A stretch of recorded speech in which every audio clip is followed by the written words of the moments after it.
Welcome to the Nick Blevins Family Ministry Podcast. Our goal is to help you maximize your church's potential. You'll hear from top leaders in children's, student, and family ministry about the principles and practices they use. Now here's your host, Nick Blevins. Hey everyone, welcome to the podcast. I'm your host, Nick Blevins, and this is episode 42. And in this episode, I talk with Todd Adkins of LifeWay Leadership. Todd and I talk about a conversation that I'm hearing more and more in the church today, and it's a leadership pipeline. What is a leadership pipeline? How do you use it? How can it help your church? And so we talk about that and break that down specific to children's ministry and student ministry. Like, what would it look like there? LifeWay's been leading the way in creating resources and coaching and even a conference around this idea. So Todd gives a lot of great wisdom here for this. But before we jump into the interview, I do want to let you know about an opportunity coming up. If you serve in children's ministry, we're going to host a webinar to talk about one of the key tools that we use every year to recruit new volunteers. And it's basically a summer team, people that sign on to serve in the summer in children's ministry. And we started originally to help give regular volunteers a break and, fill the schedules during the summer when people are out on vacations and all of that. However, what we learned is that it was a great recruiting tool, a great opportunity for new people to step in and start serving. And so we're going to share what we do, what we've learned from it, all the resources we use. We felt like a webinar would be the best way to do that. So we're going to have a webinar on Friday, March 10th at 1:30 Eastern. But even if you couldn't attend, go ahead and sign up and you'll get a replay where you can watch that later. So you can get a link to that in the show notes, along with all the notes from this interview with Todd. And that's at nickblevins.com/episode 42. Let's go ahead and jump into my interview with Todd Adkins. Today I'm joined by Todd Adkins. Todd, welcome to the podcast. Hey, it's a pleasure to be here. So for anyone who isn't familiar with you, can you introduce yourself a little bit? Tell us about yourself, your family, maybe even how now you work for LifeWay, but maybe how you got there. That'd be great. My name is Todd, and I have an addiction to social media, books, and leadership development. It could be worse. It could be worse. It could be worse. I thought you were going to say shooting guns or something. Oh, because I heard you say that one time. I don't know. I thought that was what was coming right there. We try to keep that one on the down low. Oh, sorry. Barnabas totally does for some reason. Totally and just outed you. It's kind of who if you know me very well, you know that it's a problem.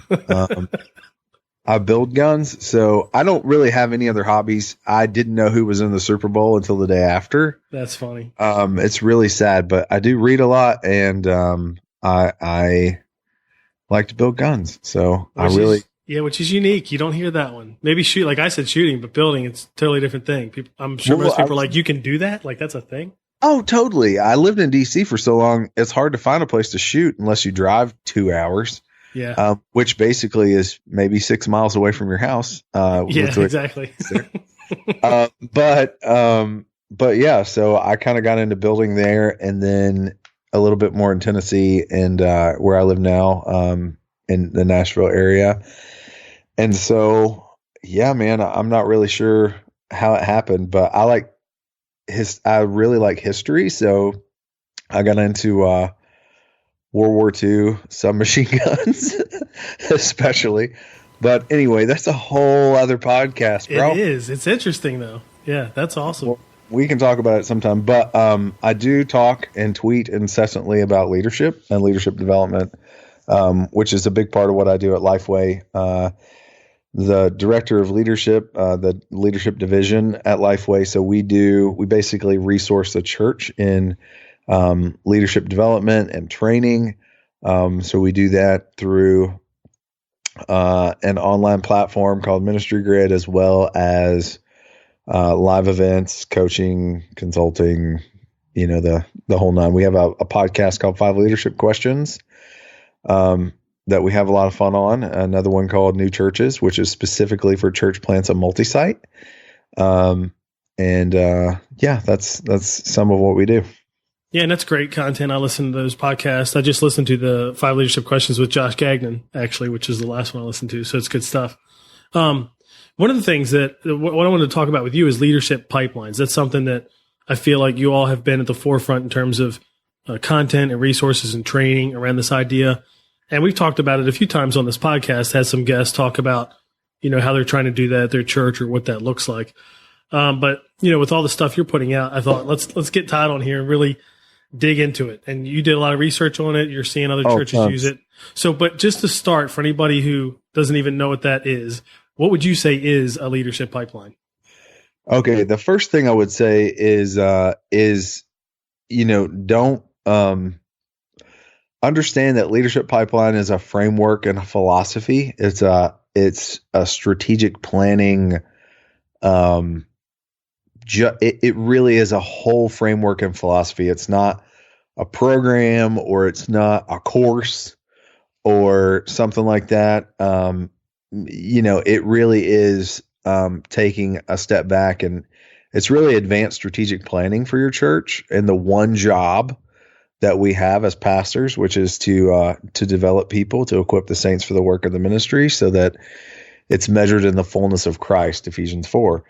So it's crazy, but a lot of times in churches where leadership development is poetry and plumbing, it's vision that inspires, yes, and we're usually good at that. But it's also the systems and processes that actually deliver on the dream. And any organization, especially a church, over the course of time tends to move from something that looks more natural or organic, like networks, almost like the solar system, people connected, all orbiting around each other, yada, yada, to a hierarchy, to, a pyramid, to something that looks more like a business. And the reality is, as you become more and more successful, and as you reach more and more people, in order to reach efficiencies of scale in connecting those people and serving those people and developing those people, of course you have to implement a hierarchical kind of model. But the reality is, we tend to, over the course of time, we drift towards complexity, and we continue to add more and more things, and it just gets all out of alignment, and it's not the way that God intended it to be. Systems are not unholy. There's a solar system, like I said. Our circulatory system is pumping blood and oxygen, allowing us to have this conversation. But yeah, it's moving back into your actual question. Sorry. Pipeline is a framework. It's a philosophy. It's saying, hey, how do we build this body to be a scalable thing? How do we build growth in a scalable way? And so it's really taking a look at, how do I ensure that people aren't just being disciples, but making disciples? And how do I assure that everyone in my church understands what God is calling them into? Because, a calling isn't just for a pastor. A church isn't just a community with a gifted pastor. It's a community of gifted people. And it's the pastor's job to help those individual people understand their calling. The pastor's calling is no more special than the person in the pew. And I think we've gotten away from that, and we've professionalized the pastor position, and we've set it apart as something spectacularly sacred, and it's almost unattainable, and it's not really healthy for the pastor or for the people they serve. Yeah, you see that in small churches and big churches. It could be a church of 200 and the pastor has to do everything. It could be a church of 2,000 or 20,000, and it's kind of like you said, like this sacred holy thing. Would you say, just in your experience with churches, is it a bigger problem that churches are like the solar system thing, where it's like not really organized, like the solar system is, but it's loose and there isn't a hierarchy to it? Or do a lot of churches is the problem that there sort of is a structure, but it's just complex and it's not really organized, but there is a structure? Is it one or the other? Is it kind of a mix of both? No, it's really a mix of both. It's a lot of people just shrug their shoulders and say, hey, it is what it is, and I have to do what I have to do for this Sunday. versus saying, I'm going to take a step back and I'm going to look at this from tip to tail, and I'm going to kill the things that need to be killed that are causing sideways energy, that are robbing from, what we really need to accomplish. Anything that doesn't accomplish the mission of the church should be killed. It should be, stopped. And so the problem is nobody wants to stop their pet ministry or tick off the person who has the pet ministry that may not, be purposeful. Or it may be good, but it's not great. It may be good, but church practice has changed and people aren't spending as much time with us as they used to be. Or it may started out good, but it drifted. We don't drift toward development. We don't drift toward discipleship. We don't drift toward simplicity. We drift toward complexity. And when we're asking our volunteers and our church people to get involved in our ministries, a lot of times we're not clear about what we're calling them into. A lot of times they'll be serving in 2 or 3 different ministries and have 2 or 3 different applications and 2 or 3 different onboarding processes and 2 or 3 different types of ongoing training, if they do, or even if they get a role description. And so it's all, kind of discombobulated, and you're not going to get a leader to serve in an environment like that. You may get a warm body, but you're certainly not going to get a weekly volunteer when you treat ministry that way. But hey, Sunday's coming, and I have ratios that I have to meet. I have to have this many people in this class, or I have to shut the class. I mean, I get that. But at the same time, you really have to take a step back and do the hard work of creating the systems and processes that will lead to clarity, that will lead to really scalability. That's ultimately what you're trying to achieve. And would you say a pipeline is both structure, like Jethro telling Moses you need leaders of hundreds, leaders of 50s, leaders of 10s, but also the plan for developing people? Like you mentioned, people coming on board and they have different ways to do that and different applications, but like unifying a structure throughout the whole church, and I guess how to develop people through that, how to help people grow from one level to the next. It's really both is the goal, right? Yeah. So we'll go into Monday or Sunday, really. I fly out to I'll spend some time with one of Saddleback's campuses, and then the next day we'll have like 60 churches come in, and we'll go through like a 2-day process of this where we'll walk through, hey, let's use Jethro's story as an example. A lot of times that's used for delegation. They talk about the 50s, the 10s, the hundreds, the thousands, so that you won't drive yourself crazy or drive the people crazy. What we fail to see in that story quite often is that when you look at Moses and you look at Joshua, you'll see 2 different things. So when Moses went up to the mountain, he took Joshua with him. When he went into the tent, he took Joshua with him. When he went to pray, he took Joshua with him. So Joshua got to see and experience, it was modeled to him what development looked like. It looked like taking someone with you. Moses had a clear conviction for leadership development. He created a culture. So he said, hey, here's our laws. Here's the stuff we care about. And he created constructs. He created processes and systems and structure and hierarchy, all those things. The problem was what happened when Joshua got the baton. All those things were in place. They were good to go. They went in and took the land. Obviously, though, Joshua didn't have the same conviction for leadership development as Moses. And when Joshua dies, we get the book of Judges, and everybody does what's right in their own mind. Yeah. The structure was still there. Some of the same things were still in place, but the conviction for development was not. And so I would say that most of the people that, I sit down with and talk through this process with, I say, tell me the 20 ways you spend your time each week. Write those down for me. They write those down. And then I say, okay, put 2 columns there, doing and developing.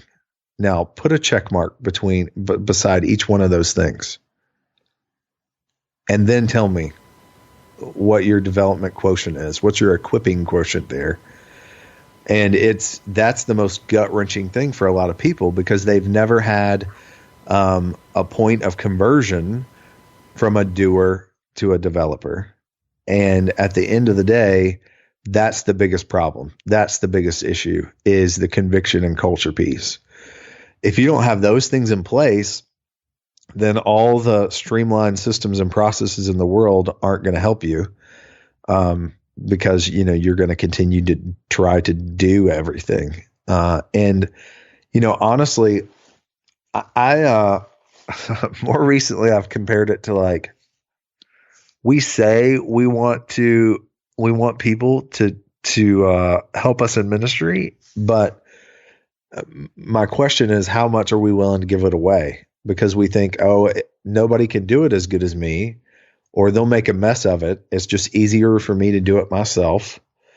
But that's not your job. Your job is to equip the saints to do the work of the ministry, not do the work of the ministry.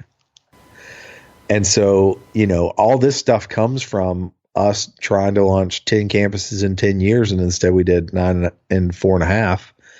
But we had to figure out how to streamline how do we make that happen? Well, I did an audit on how many applications we had. We had 26 different applications in our church. For volunteer roles, right? 26. Yes, to apply to be a volunteer or a volunteer leader, there were 26 different types of application in our church.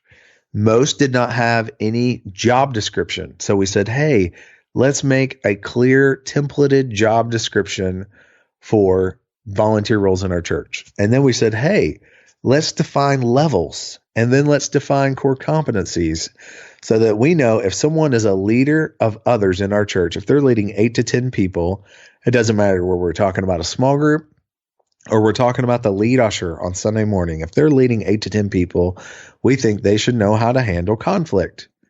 We think that they should know how to have a conversation that is a situational leadership conversation. We think they should, and on down the line.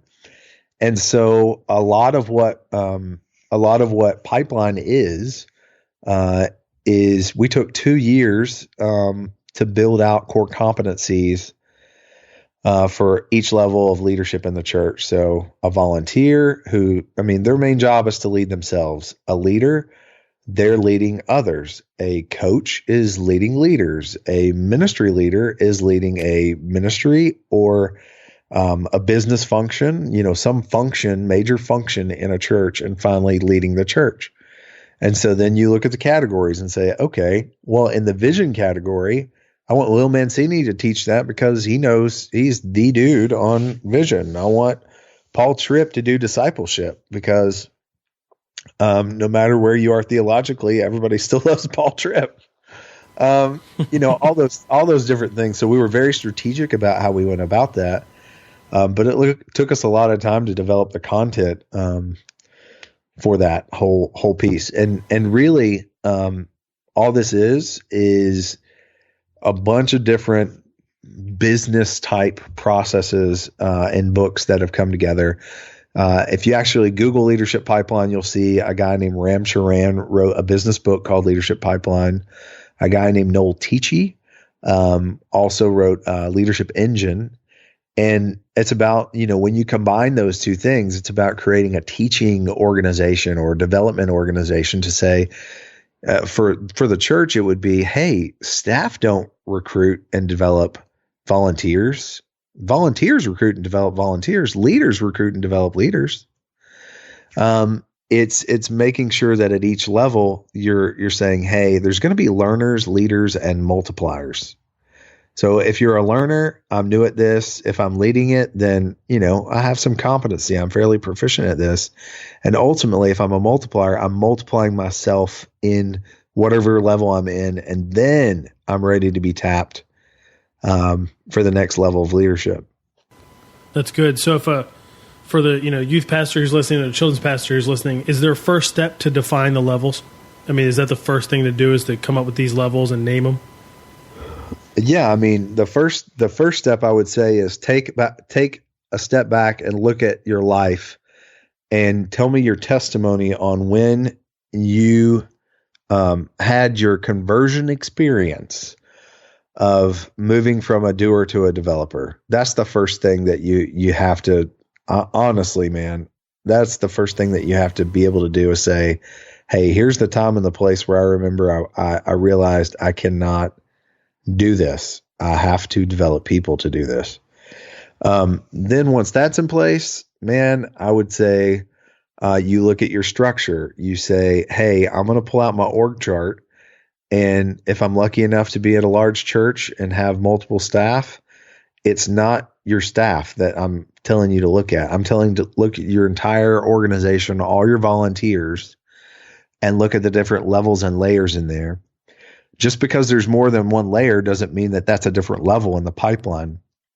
I was with a church 2 weeks ago who has a massive, and I mean massive, children's ministry. And so, they want to have like 9 levels just in children's ministry. And I'm like, no.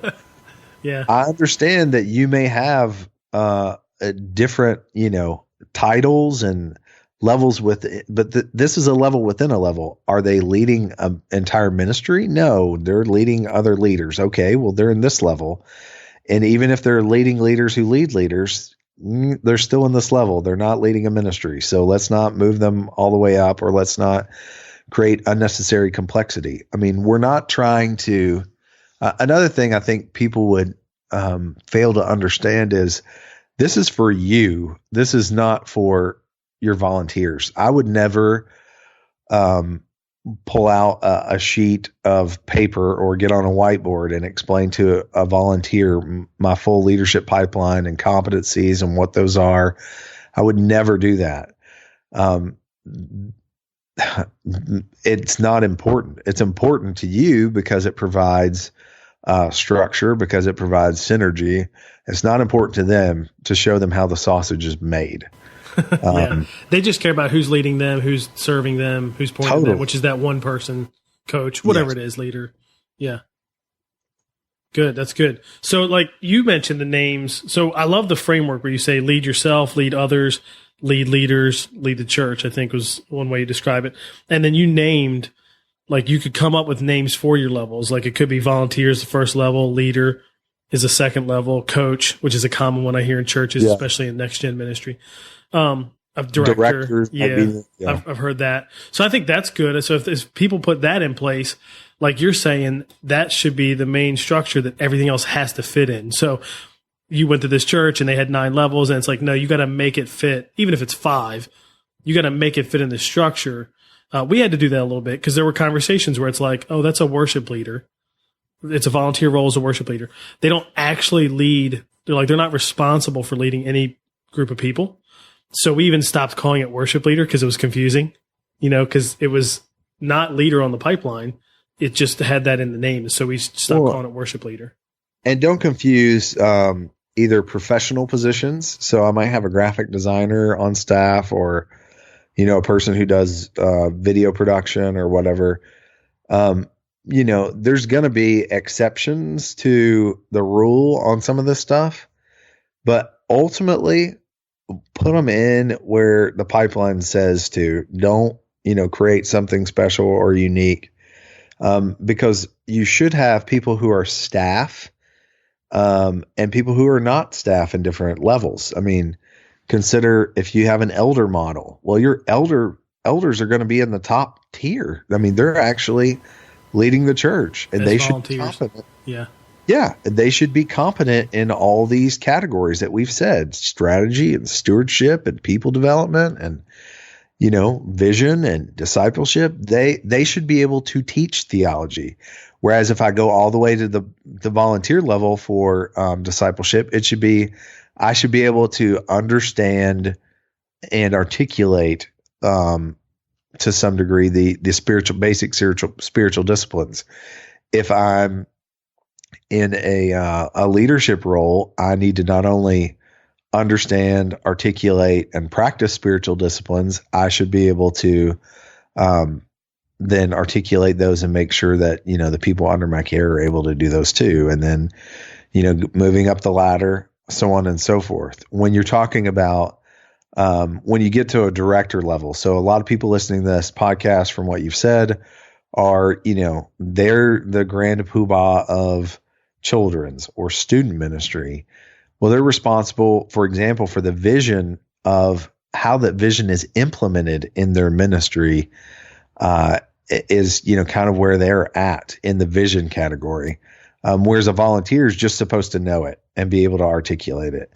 But if I'm a leader in that ministry area, I should not only know the church's vision and how to articulate it, but how is it particularly done through the lens of, children's or students. Does that make sense? It does. That's good. And once you have the structure, the other thing that I think is the big challenge in developing a pipeline is the competencies, like you mentioned. So how say a church has the structure now, this is what we're going to do. We've made our org chart fit, the structure and the language.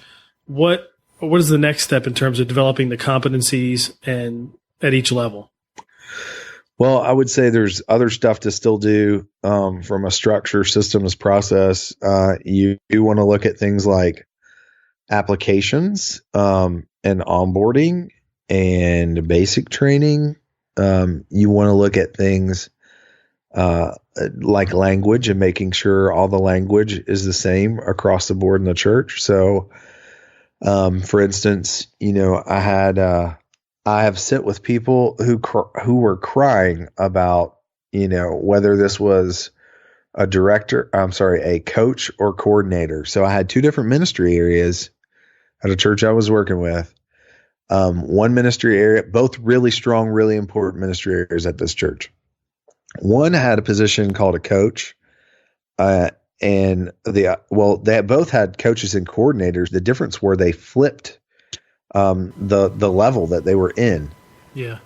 Again, this was even a level within a level. It really didn't matter that much, but to them, it really, really mattered because they were going to have to go back and change something in their area. It was a little bit of the keeper of the status quo, but a big part of it that came to find out with one of them was they had a volunteer leader who had been in that role for a long, long time. And they did not want to have to break it to that volunteer that they were going to be called something different. They thought that there would be that much of a pushback that, that was at the end of the day what it was. At another church, it was the same thing with ushers because for years they'd call these people head ushers. And this guy had been the head usher for since Moses and Jethro. And, they really didn't want to have to mess with the language. Because you would, I'm going to call this guy a coach now, or I'm going to call him a leader now. Ooh, he's the head usher. I mean, he's not going to be called being a volunteer leader. Yeah. So that is important to get some of that fixed so the structure works. And then we had to have some of those conversations too, where, here in the worship arts ministry, you were using that language, and then over here in children's was different. And for us, I know what helped was having staff around the same table, having the same conversation to really figure it out. Okay, what are we going to call it? Does that match here? Does it match there? Is there anything else that has to be done before coming up with the competencies and what you want them to learn and know? You all have that great, you say, what is it? Learn, know, experience. So what are those three things? They're great things I think you talk about people having at each level. I think part of it is really understanding competency-based learning models because, most of us are used to a traditional education model, which is a transfer of knowledge. It's all about, our majors in college. They're all about time and being able to test well. All I have to do is display the knowledge and spend the time. I mean, our majors are even measured in hours. Yeah. All I have to do is do that. And then congratulations, here's a piece of paper that says you can do X. Well, we all know that's not reality.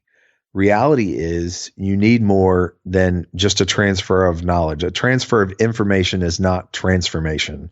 If you want transformational leadership, if you want transformational development, it's an overlap of knowledge, experience, and coaching. So think about getting a driver's license. I need to get, I need to display knowledge and pass a written test. I need to get some time in the seat next to somebody and them give me feedback. I mean, that's how you have proficiency or mastery in something. It's not just taking a class in conflict management and then, handling conflict in the same way I did before. And so really competency-based learning is understanding that at the end of, this course or at the end of this time frame, this person should display this competency in this manner, and so it's really about writing learning objectives to the competencies that you want to see in people. So that's why it took that long to develop, because I had 286 to start with, and I had to boil all those down. We had about 15 people, Brad Lomenick, who founded Catalyst, and, a bunch of executive pastors, Jenny Catron, who was John Ortberg's XP, the guy who used to run HR for Walmart and now is an XP, executive pastor, sorry. And, a bunch of different types of leaders all spoke into this. We gave them the levels and said, hey, completely blind, what do you think somebody should be competent in at a church at the volunteer level? And so everybody wrote those individually. And so what we had was, this massive amount of competencies that we ultimately had to wrestle through and refine and get down to where we did. What we ended up doing the second time we met together was figuring out there's a lot of overlap between some of these. And if we put them in categories, we think we can accomplish a lot more. And that's where those 6 categories came from of discipleship, vision, strategy, collaboration, which is basically teamwork, stewardship, and I forgot one, people development. So, yeah. Now, did you do this? Is this something you did for the church you used to work for, or as part of LifeWay that now? No, this is LifeWay. Okay. No, yeah. And how can people get that? Is that something that they can get, or is it part of when, you work with them from a coaching standpoint, this is something you give them? I mean, it is something that you get from a coaching standpoint. There's an ebook that I did called this Leadership Pipeline, that, you could link to in your show notes. And that's like a 20-page, really quick read. But at the end of that, it's got, those competencies in it. Now you would have to really get deep into it before you would unpack what the different learning objectives were at those levels, but you're starting to get deep into the rabbit hole now. Yeah, because the ebook doesn't go in deep into the learning. Like, for instance, I have it here. It says, creates vision for the church at the senior leadership level. That's a vision competency. A volunteer supports vision of a ministry area. So then they would have to decide how to help people do that or learn that. Totally. We would, I would suggest you can do like a trial on Ministry Grid, and get to some of that stuff under Leadership Pipeline. So all that Leadership Pipeline stuff's available there, or you could just go to lifeway.com and get, the whole course that we have on that, for, one of the individual levels. But probably one of the biggest things to do would either be to come to the Pipeline Conference in the fall, which is not really a conference. But you can't start a conference that way and say, hey, this is not a conference, because there's been a dozen people that do that and then they have another conference. But this really is, it really isn't, because everybody that spoke at our conference also does a competency. And so this year it's succession at every level, because, a lot of times you hear about pastoral succession, and that's awesome. But succession is about reproduction. It's not about replacement. And that really has to occur at every level. And that's what Pipeline is really all about. So If you go to myleadershippipeline.com, you'll see that event as well as several coaching events throughout the U.S. in the spring. So I think I'm actually near you in May. We're doing one in DC area. So yeah, I put that on my calendar actually. So for anybody that's not familiar with Ministry Grid, though, can you explain what Ministry Grid is and how this works with that, like how that content is in there? Yeah, so Ministry Grid is like Moodle for the church. It was developed like 3 years ago. If you got on really early, we're sorry. But basically it's, 4,000 plus sessions that are development oriented. It's not Netflix for your church. It really is like, everything from polity to parking, but there'll be like, I don't know, 70 or 80 sessions in guest services, several hundred in small groups, children, students, it's all there. But everything we do from the lens of pipeline development and coaching and competency-based learning. So when you go in and you look at children's as an example, you're going to see a beginner, an intermediate, and advanced level. So a learner, a leader, and a multiplier. A lot of the stuff in the multiplier category or the advanced or expert level is going to be more staff-driven stuff. And honestly, that's a little more troubleshooting and a little more not hot topics. I'm trying to think of the word. But it's really, you're starting to get to expert level things that are kind of one-off, problems. Yeah, like needs-based, solving an issue or something. Totally, like that. yeah. Everything else is a scope and a sequence. I want to give you a map, not a menu, because I think a menu mentality is what's wrong with the church already. We only get our people for so many hours a week.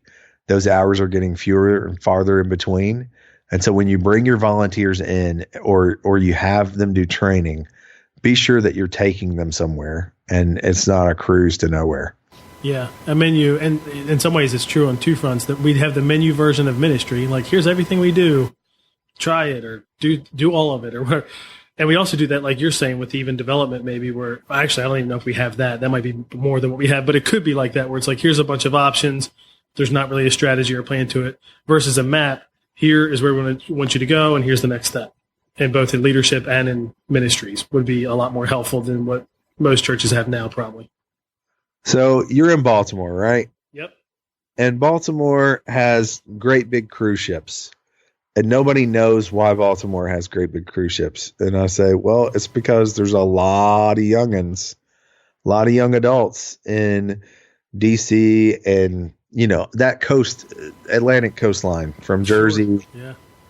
Philly, and people come there and they go out for 3 or 4 days at a time. And where do they go? They go on a cruise to nowhere. There's no destinations. There's no ports of call along the way. They may go to the Bahamas, but it's really just a cruise and there's nothing there. And people they go out, they may have some food and drink and have a decent time, but they end up right back where they started. And development in the church should not be the same thing. When somebody comes through your ministry area and they go volunteer somewhere else a year or two later, they should be much better than when you found them. Yeah, that's good. That's a good word, a good analogy. That's true. Okay, last question here. Say somebody gets this sort of in place. They've developed their structure, their levels, they've named them, unified systems and onboarding and training, or at least the early part, orientation, that kind of stuff. And they say they have developed competencies. Here's what we want people to know at each level. Here's how we're going to get them to learn it. Is it to watch a video or read this thing? Or what is the best way do you think, generally, to deliver this to people? Is it one-on-one? Is it a combination of one-on-one with some larger group kind of events or trainings, some online? Is that could be like a third component that you can do it online? Is it really a mix of all of those, or is it one is better? I would say it's a little bit of all that. One, because different people learn in different ways. Some people, will learn a lot more by by reading something than watching it, so on and so forth. But the big thing is when we are with a church, if I'm going through a 6-month kind of installation of this with a church, one of the things that I'm encouraging everybody in all areas of the church is to agree on a cadence of meetings. So, hey, all of our leaders at our church know that, we're going to have a monthly meeting or a quarterly meeting or whatever. A lot of this stuff is, nothing's new under the sun. Carl George is a guy who wrote like 40 years ago, Vision Huddle Skills. If you've ever heard Vision Huddle Skills, and they didn't mention Carl George, that's where it comes from. But what he said is, hey, there needs to be 3 environments. There needs to be the large environment where you're gathering your whole church, all the leaders and volunteers in your church, or at least all the leaders and volunteers in your whole area of ministry, at least once or twice a year, to kind of cast vision, focus on one value that you all share, something like that. He didn't go into that much, but that's how I would do it. And then he said, and then you need to have kind of a skills-based thing that is, with an individual team. So maybe that is your ministry, or that's the people that you're working on that specific skill with. And that's probably a quarterly, maybe it's a monthly thing. And lastly, there's the huddle piece, and that is the 1 to small. That's maybe 1-to-1, it may be 1 to 2 or 3, but doesn't need to be more than that. And that's where you're working on a lot of the personal development and maybe soft skills. Because remember, some of this stuff, when you're talking about competency, some of it's going to be hard skills and some of it's going to be soft skills. So you want to have, at least a different environments geared toward different things and kind of a cadence so everybody understands expectations, and so that you can, again, have a map, not a menu. The other piece I would say is, if you've noticed, church practice has changed over the last several decades. I've been in church a couple decades now, so in staffing, so I've kind of seen it firsthand, and even can remember a time where I could get leaders to show up multiple weeks for training, and then went to half a Saturday for training. And now I'm like, man, I don't even know if I could get even half my leaders together for half a day of training. And part of that is because whenever you do the one-to-many model, you're usually training to the lowest common denominator in the room, which usually is your newer leaders. And so God bless those people who come back year after year. And even if you do the break, I'm breaking them up, and it's still, it's still difficult. So one of the things that, you're seeing that's really successful in inner city schools right now, is something called Flip in the Classroom. And so that's where, 2 guys out west, they basically, took their phones, and recorded their lecture, and then sent it home with the students, because even the poorest of the poor students still seem to have access to some type of electronic device where they could watch this video. So they would upload them to YouTube and then do that. Part of that is where Khan Academy came from and different things like that. But anyway, the whole idea was, you had students who, these were math guys. Their parents either weren't capable of helping them with the homework, the parents were working, or the parents didn't care, or not even there. And so what they found was, when they did the lecture at home and they moved the actual development to the classroom, or education to the classroom, that's where the teacher moved from being the sage on the stage to the guide on the side. This teacher was now going around and being able to help the people that needed it. But furthermore, the more advanced students were able to help the other students as well. They actually became some of the teachers as well. So I've personally witnessed this in a small group setting where we said, hey, this year, we're not going to bring you all together for a Saturday morning training. We want you to come on Friday night. and we're all going to be around round tables, not a theater style, not a traditional training experience, but around tables, because every person around that table, for instance, we've talked about conflict management. Everybody around that table has a different level of competency and different experiences in conflict management. Instead of lecturing to them in person, what I've done is I've given them something to chew on in advance. And when I bring them in, I'm going to move them through a series of questions that helps them move from generalization to, empathy and looking at somebody else, then personal implication, then perhaps application and implementation. Like, I have the opportunity to move them through almost self-discovery, and I can begin to use my more experienced leaders in the room who normally would have just shown up and heard the same old thing. Now they're actually engaging in the process. Now they're actually helping the other people sitting around the table. I'm there, listening and observing and facilitating, leading them through the process, but I'm no longer the sage on the stage. I'm the guide on the side. And frankly, a year from now, when this leader has an issue, they can go, oh, I remember this other person had this happen in their group as well. And I'm going to call them and, ask them how they handled that situation.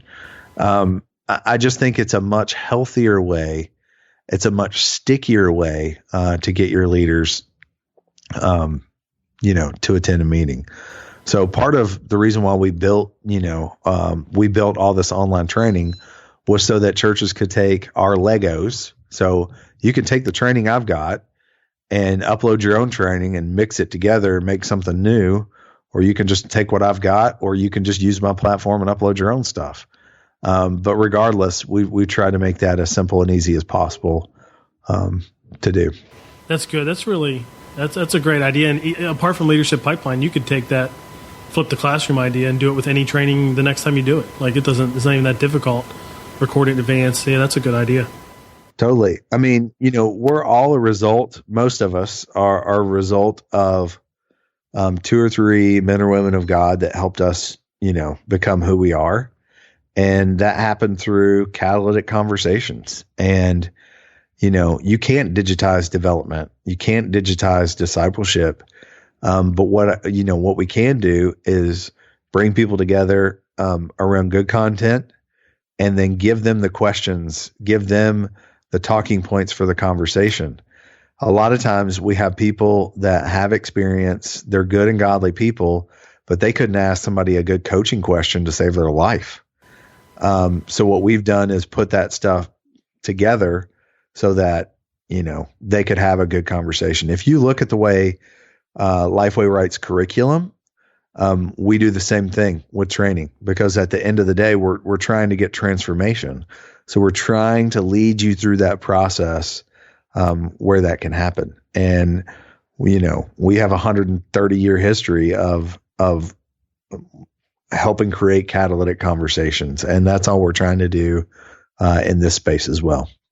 That's awesome. Well, this has been really helpful. And we'll link to the free ebook, Developing Your Leadership Pipeline, 5 Leadership Questions podcast, because you had a series of like 5 episodes in that podcast earlier on where you talked leadership pipeline, back to back to back, which was great. Oh, totally. That would be a good, that'd be a good start for somebody who wants to get more information on pipeline. If you, want to do it with your staff, want to come to one of our conferences or coaching locations, or you just want us to come to your church, we're happy to do that too. So you can always find me on Twitter.